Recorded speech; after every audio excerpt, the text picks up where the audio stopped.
Hi, I'm Kim Folsom, your host for She's All Business Women's Leadership Summit. I'm excited to share with you that I'm here in the California State Capitol building.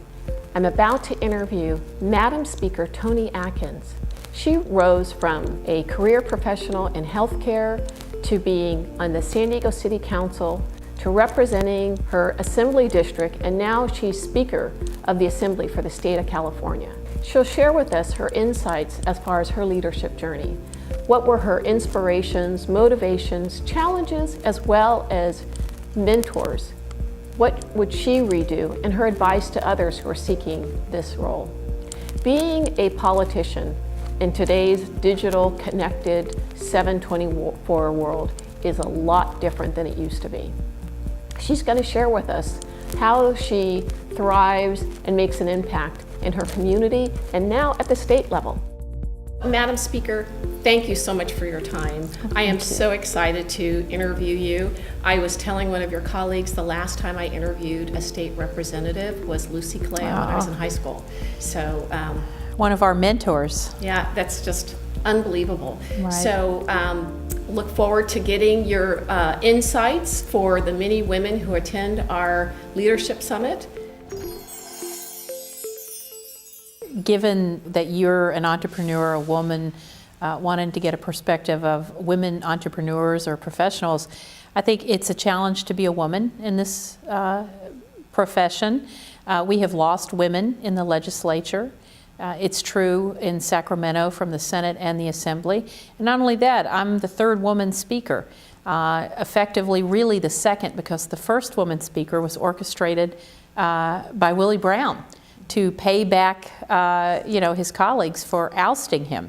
So Karen Bass was the second, Doris Allen was the first, Karen Bass in recent times the second. So I'm the third woman speaker. So in the 160-some year history of the state of California, I'm the third woman to be in this position.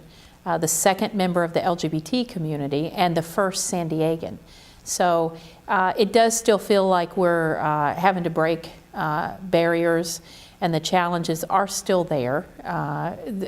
Pretty much in the Assembly, it's like you're running a small city, frankly. And you talked about the challenges of in this technological age. I remember when I started, most of the correspondence we got from constituents was phone calls or handwritten letters.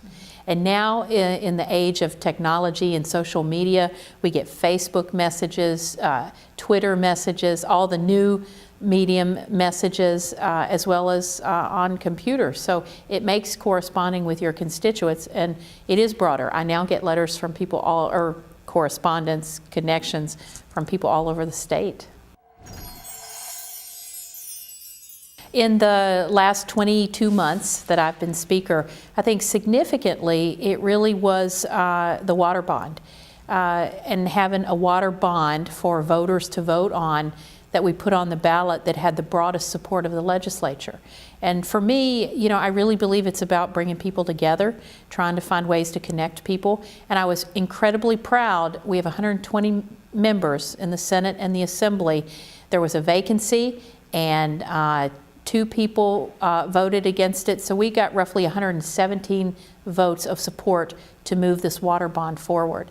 And if you think about water politics and policy, it's so different from different parts of the state that it was incredible we actually got everyone to support this bond. So I'm particularly proud of that.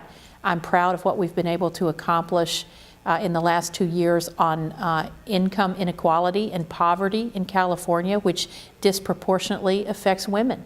A lot of single women head of households. So I'm really proud to represent San Diego, to represent women, to represent the LGBT community, and certainly I'm mindful of all of those things, that it really is about more than yourself as an individual person. And I think women approach things that way. I think that's still true.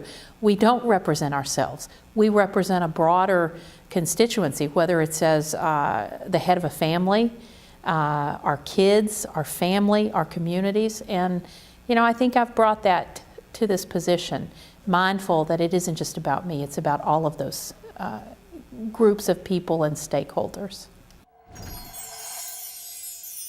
I've been in public office for, well, since 1993. I was a staff member for Christine Kehoe, who is one of my mentors.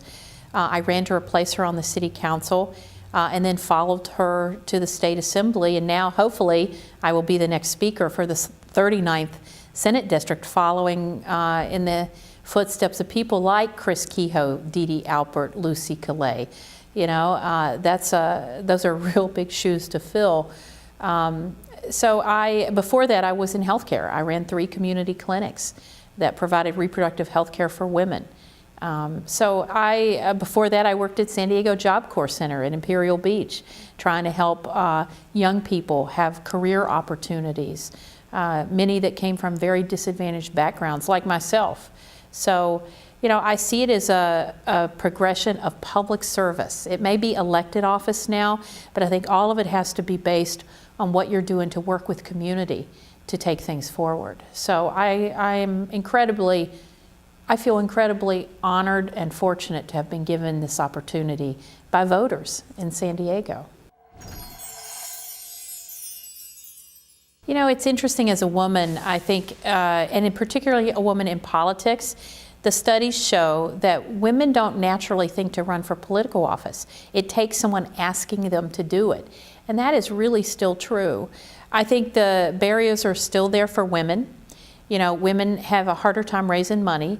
And in the political world, unless and until we get real finance reform, campaign finance reform, we have to do things like raise money. And women typically don't ask for things, you know, we give. And so I think if you talk to, even today, if you talk to Lucy Calais or Dee Dee Alpert or any of the women that really were the pioneers for us in elected office, they would say some of those challenges are still the same. And so, you know, what I've tried to do is to say women need to feel very comfortable asking for help and raising money, because our male colleagues expect it. They expect if they say, I need this, that everyone's going to step forward to help them. Women, you know, it really is like this. I remember saying to someone when I had to start raising money, well, if you think you might be able to give me $25, you know, I understand if you can't. And, you know, much like in business where you know, we have to talk about breaking the glass ceiling or leaning in, or you have to do that in politics, and you have to be willing to say, I would love it if you could contribute to my campaign. The limit is $4,200. Mm-hmm. And then don't have your face like go crazy when you ask for that. You know, it's still hard. It's still hard. The challenges are still the same for women. We have not made the strides that we think that we have made in politics, much like in business. When you look at the CEO heads of companies, when you look at boards of directors and the number of women on boards, we're still not there. We have a ways to go. And because everyone thinks that women have achieved such equality, they're like, oh, we've arrived. We know we haven't. We know we haven't. If I think that I'm asking for something for myself individually, it's very hard. You ask me to go stump for Chris Kehoe, I'm there. I can ask you for $4,200 for Chris Kehoe. It's harder for myself. I think for some of us, it's a role and an act we have to play until we begin to be comfortable with it. You know, we've just got to do it. I think it would be what you're doing individually, each and every one of you, is critically important to the success of us as women. As entrepreneurs, we need women entrepreneurs. We need women lawyers. We need women elected officials. Pick your route and be the best that you can be, and use your support structure, because you know what? The fact that you're even gathering is an incredible accomplishment and success for us as women.